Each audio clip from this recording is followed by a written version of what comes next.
পার্কিংয়ের এই গ্রেটফিল্ড স্কুলে গত সোমবার 22 এপ্রিল একটি ব্যানার টাঙানো হয়, সেটার প্লেগ্রাউন্ডে। সেই ব্যানারে লেখা হয় ব্যান দ্য হিজাব, মানে মাথায় যে হিজাব পরে সেটাকে নিষিদ্ধ করার একটি ব্যানার টাঙানো হয়। এবং এই ব্যানারটি টাঙানোর পরে এটির একটি ছবি এবং ভিডিও সামাজিক যোগাযোগ মাধ্যমে যাওয়ার পরে বিতর্ক তৈরি হয়। কারণ এই স্কুলে অনেক স্টুডেন্ট রয়েছে যারা মুসলিম এবং যারা যেসব এখানে ইয়ার 7, 8, 9, 10-এর স্টুডেন্ট মেয়ে অনেকেই কিন্তু হিজাব পরেন।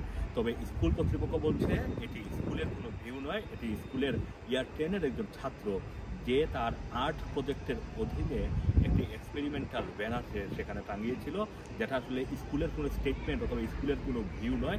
স্কুলে এই হিজাব পড়াকে সম্মান করে, এইটুকু মিস্টার পল স্কুলের হেড টিচার, সেটা বিতর্ক তৈরি হওয়ার পরে ফেসবুকে এটি নিয়ে তিনি তার বক্তব্য দিয়েছেন।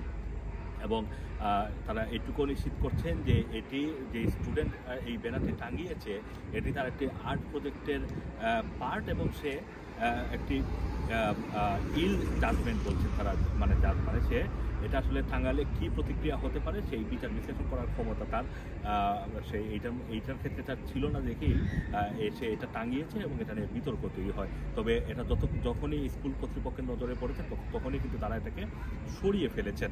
সাম্প্রতিক সময়ে আপনারা জানেন যে ব্রিটেনে স্কুলে নামাজ পড়া নিয়ে বিতর্ক তৈরি হয়েছে।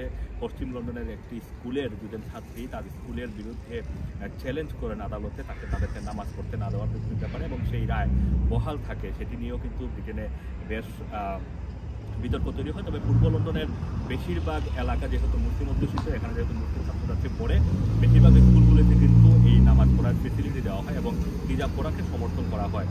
এবং হিজাব কিন্তু ব্রিটেনে ব্যান নয়, সুতরাং এই যে ব্যান দা হিজাব এই কারণে কিন্তু এটি নিয়ে এক ধরনের বিতর্ক তৈরি হয়। তবে স্কুলের শিক্ষক এটার জন্য ক্ষমা চেয়েছেন এবং এটার জন্য তাদের তেমন কোনো দায় নেই সেটাও তিনি বলেছেন। এবং এটার জন্য একজন সেই স্টুডেন্ট কেন করেছে সেটা তাদের ইনভেস্টিগেশনও তারা করে, সেটা তারা কিন্তু ব্যাখ্যা দিয়েছেন। আসো রানা টিভি, লন্ডন।